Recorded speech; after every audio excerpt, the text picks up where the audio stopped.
Hello, happy fall. So excited that it's almost October, and so I want to go through the books that I read in September and then also some books that I'm hoping to read in October. It's my favorite time of the year. I think probably I usually say that spring is my favorite time of the year because my birthday's in spring, but I actually think fall, like realistically, I think fall beats spring, unfortunately. But yeah, that's pretty much it. Let's get into it. So first of all, I read Perfection by Vincenzo Latronico. I actually started this in August and wasn't really feeling it, so I put it down, picked it back up again at the beginning of September. Still didn't really love it. So this is basically a novel about, let me just read the back because I don't know how to explain. Perfection, Vincenzo Latronico's first book to be translated into English, is a scathing novel about contemporary existence, a tale of two people gradually waking up to find themselves in various traps, wondering how it all came to be. Was it a lack of foresight, or were they just born too late? So basically, it's about this millennial couple living in Berlin, the expat life. They're like digital creative freelancers. It's very much exploring like millennial ennui and living in the internet age and kind of this performance that now we are all putting on social media, and this couple is kind of like has built their entire lives around this performance, it feels like. So they're kind of struggling with that as they get older and as their situation changes with their friends and work and their relationship and everything like that. So I think it had a really interesting premise. I was super excited to read this. It was shortlisted for the International Booker Prize this year. And I don't know, it just wasn't for me. I think maybe somebody who was 10 years older than me would have enjoyed this. I'm very much Gen Z. So I don't know, maybe I don't view the internet the same way as millennials do. I don't really know. I feel like it's kind of the same, but I think part of the reason was that the tone and the way that this book was written was very like, I don't know how to describe it, like flat. Like it was kind of just felt kind of emotionless almost, and there were so many descriptions of things that just felt very sterile and like, I don't know, there was just no life. And I'm pretty sure that was a choice, but it was a choice that didn't work for me. I felt like there were a lot of lists of stuff. Like I just opened to a random page and I'll just read this paragraph out. On those occasions, reclaimed wooden tables would be laid with raw cotton tablecloths and tin or amber glass plates, themselves filled with elaborate salads sprinkled with seed and fruit, quinoa and fava beans, or seasonal roasted root vegetables seasoned with ginger and sumac, wedges of chèvre or, I don't know French, or fossa would gleam beneath a glass cheese dome. IPAs from local microbreweries would slash in earthenware steins, while the spent yeast sediment from natural wine would sit at the bottom of thin-stemmed glasses. The smell of freshly ground, single-origin, lightly roasted coffee would waft from chunky brown and white porcelain cups. So, I mean, obviously it's like really setting the scene and really taking you there, but it's just so much. Like so much description, so much like sterile description, honestly. It just didn't work for me. I think it didn't make me feel anything for the characters. I didn't really care about their problems like at all. Like I felt like I couldn't empathize with them because of the way that they were written. So yeah, unfortunately this wasn't for me. I did give it 3 stars because I think it has value in what it's trying to say, and I do understand what it's trying to say, but it just didn't work for me, unfortunately. However, the next book that I read really did work for me. This is Assassin's Apprentice by Robin Hobb, which is book 1 of the Farseer trilogy. This was so great. I'm so excited to get more into this series or into this world. It's called The Realm of the Elderlings, right? Yes. So yeah, this book is following Fitz, who is a bastard son of a prince in the kingdom. And it's kind of following him starting at age 6 to like age, I think like 15 maybe. So yeah, he's a bastard, so he's obviously not accepted as part of the royal family, but they end up training him to become an assassin.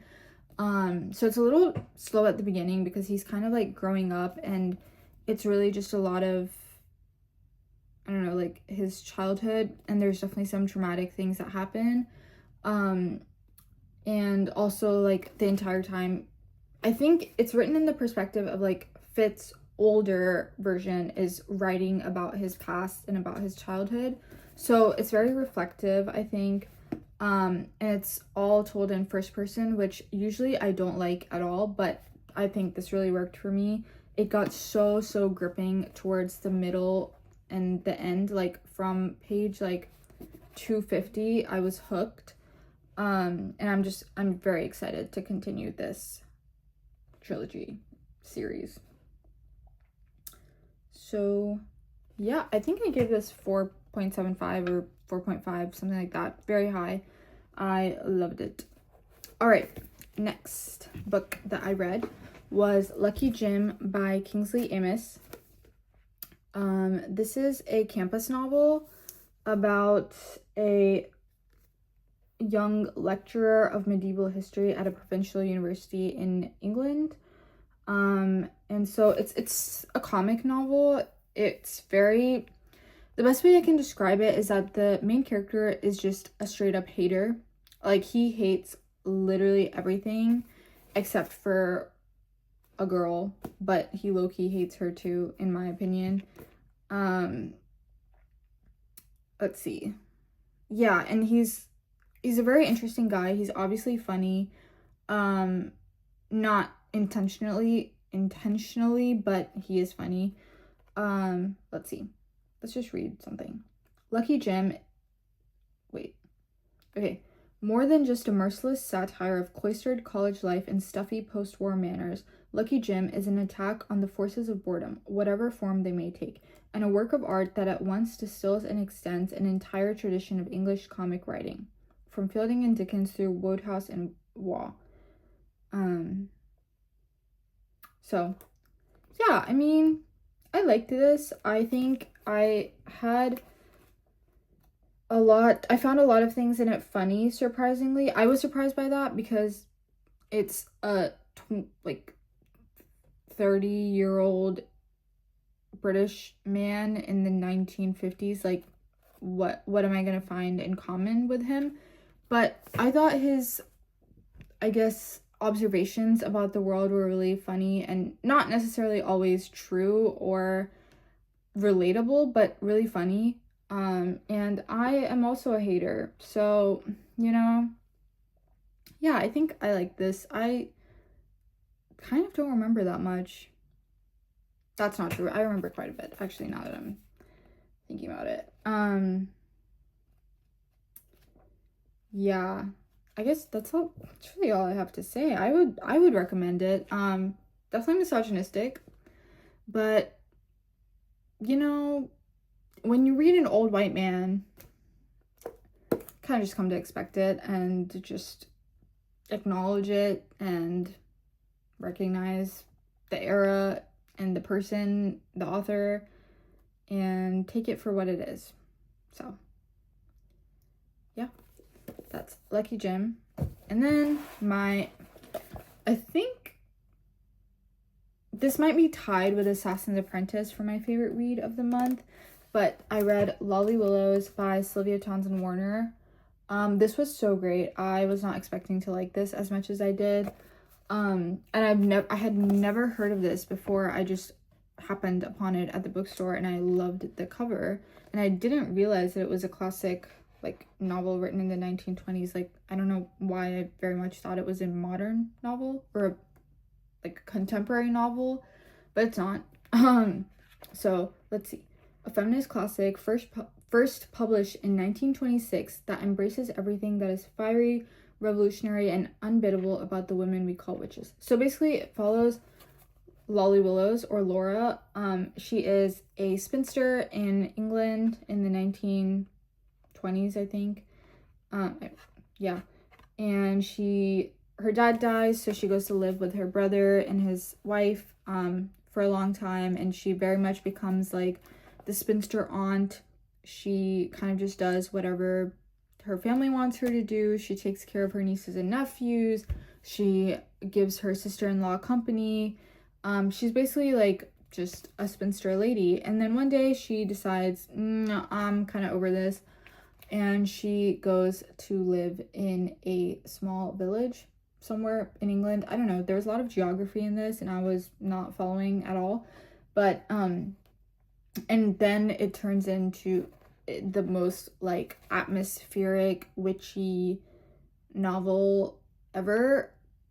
I was a little disappointed that she doesn't become a witch until like the last maybe 50 pages or something, but it was splendid when she did. And I thought it was so wonderful to see a woman in her like 50s in the 1920s going off, living on her own, coming into her personhood. That's not. Just coming into herself in such a revolutionary way. And I also thought it was really fun. Just really fun. I will say I had a little bit of a problem with like why it was explained that witches are a thing. It was like, it's because of Satan. And I was like, what?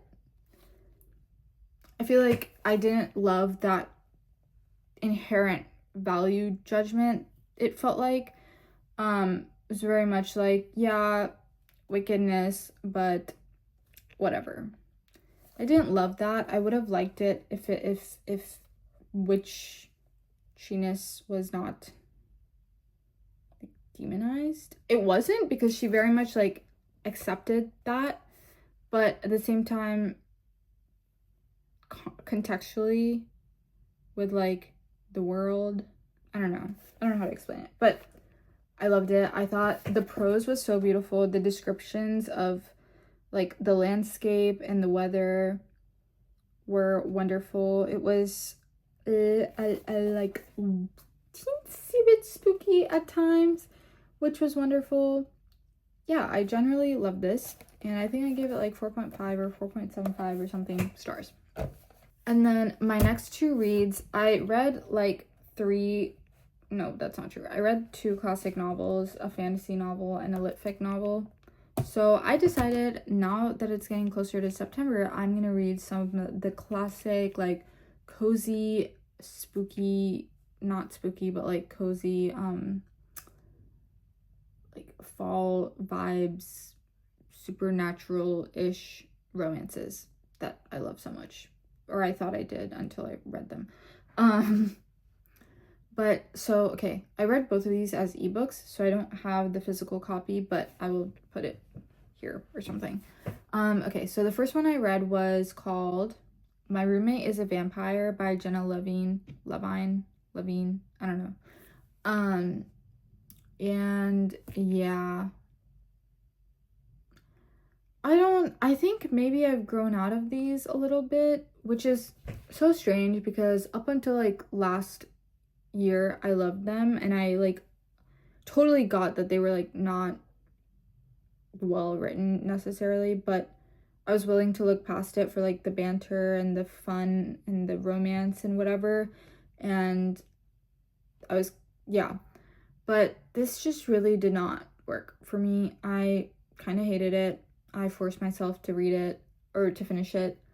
The premise is my roommate is a vampire, girl moves in with roommate, turns out to be a vampire, shenanigans ensue. Like, what more is there to say, really?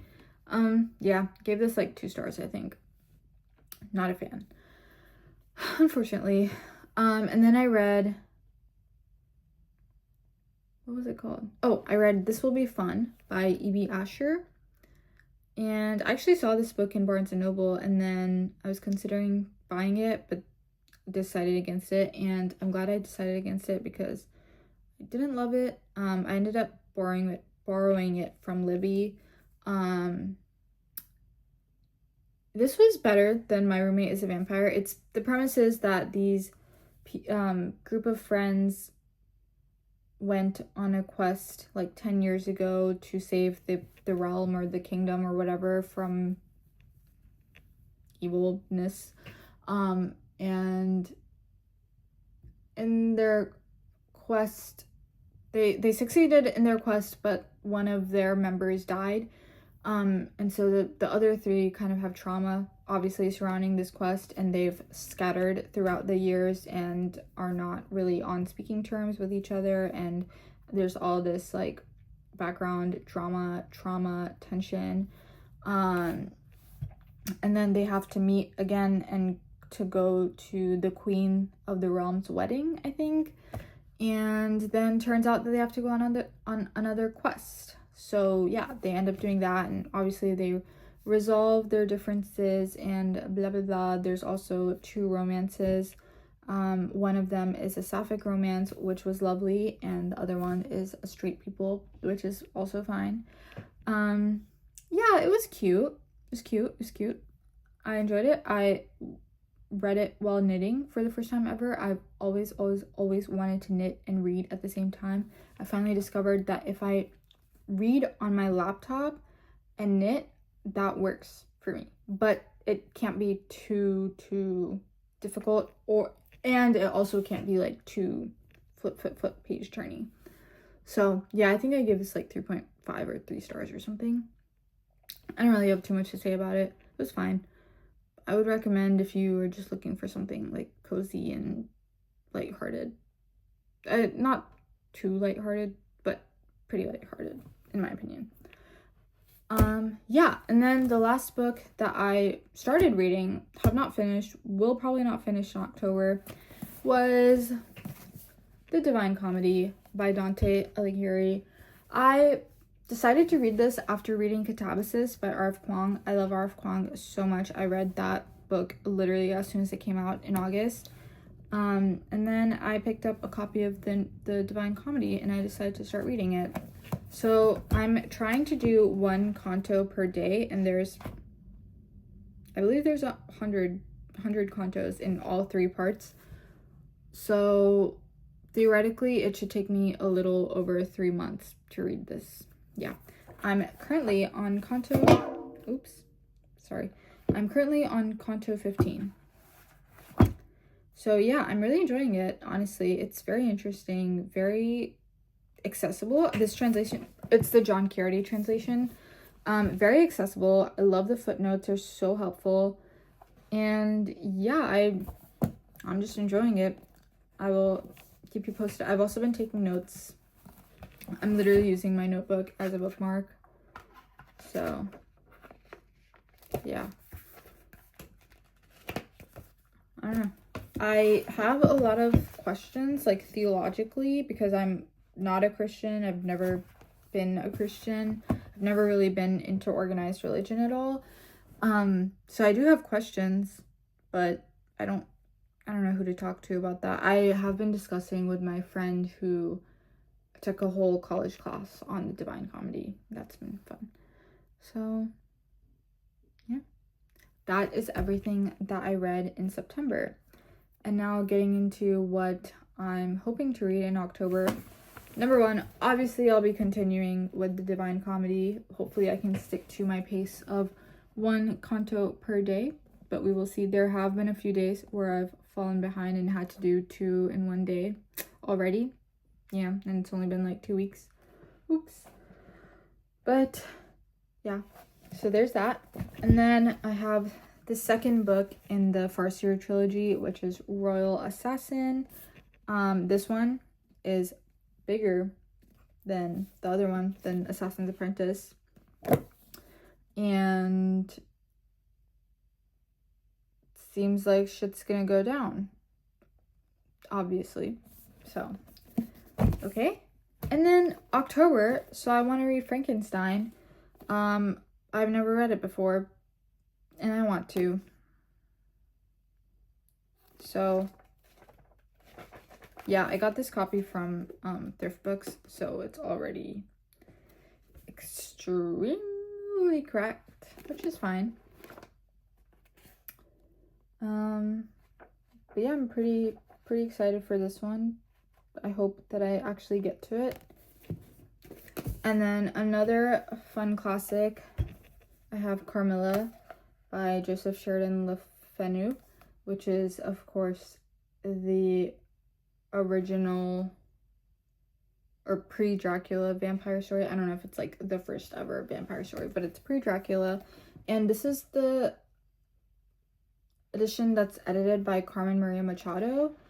And apparently some people don't like that. Apparently, I don't know. It's the blurbs on the back say Machado is both playfully reclaiming a story that was never stolen while also reclaiming a history that definitely was. The literary history of queer desire. Okay? And then Machado's notes and introduction transform the novel from Victorian Gothic into postmodern Gothic, which makes this edition of Carmilla something the original text never was. So I guess it's a little different from the original or enhanced somehow. I don't know. We'll see if I like the editions. Also, there's illustrations. Yeah.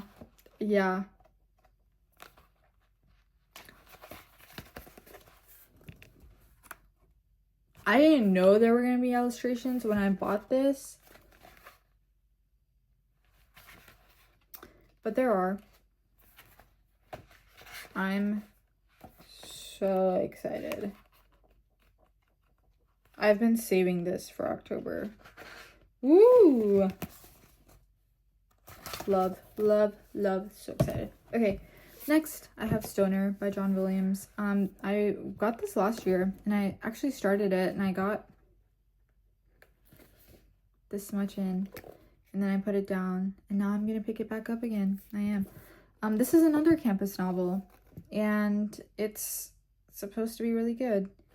And I remember liking the, 20 pages or so that I read last year. So, yeah, I will hopefully get into it. Also, I aspire to be this. If only to be a academic white man in a wool coat. Not really. I don't want to be that. But yeah.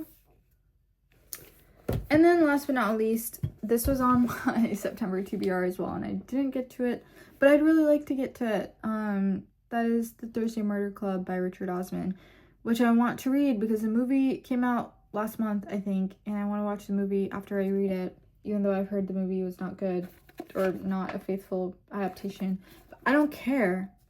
I want to read about and then watch old people solving murder. Yeah. So yeah, hopefully I'll get into this soon. And that is all I've got. I have, how many is this? 1, 2, 3, 4, 5 books on the TBR for October, not including the Divine Comedy. And I feel like that's doable if I stick to this list, which I may or may not. We will see. But I do feel like it's doable. And I'm excited. Anyway, bye-bye.